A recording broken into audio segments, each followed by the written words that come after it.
Mix coffee with alcohol and you'll thank me. To start our tip today, the first item we will use is soluble coffee. In a container, I will add 2 tablespoons of soluble coffee. To assist in diluting the coffee, I will also use 100 milliliters of water. The ideal now is to mix well until the coffee has completely diluted in water. You will surely thank me for this tip today. The item that complements this mixture and that makes cleaning possible is alcohol. The optimal amount for use is 200 milliliters. Another item that makes this tip perfect for use are the cloves. You can use the amount you prefer.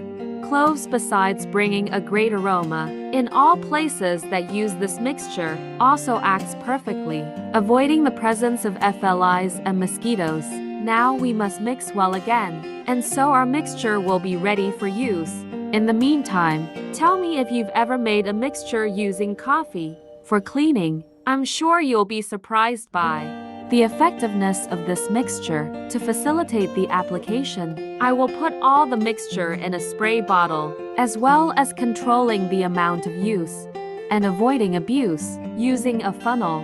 I will put the liquid completely, and then we just need to close and apply the product. And before I forget, tell me which city you watch, so I can send you a big hug. Today's hug goes to Vicky Myers from Texas. I'm glad you're enjoying our tips.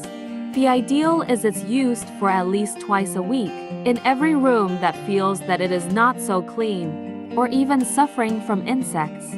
I perfectly use this mixture even in the kitchen, removing oil marks and stains on all items in my kitchen. For use, it is very simple, just applying the product directly and spreading with a cloth. Already get the cleaning result for the area. It also works perfectly for toilet cleaning, removing any yellowish stains and used marks. Only by applying a small amount and then using a brush, we can remove the dirt easily. It is also possible to use this mixture in the other items of your bathroom. This tip became indispensable in my house, bringing all the cleanliness I needed and also pushing away all the insects. Tell me later if you had the result you expected using this mixture. Thank you for watching so far. See you in the next video. Bye.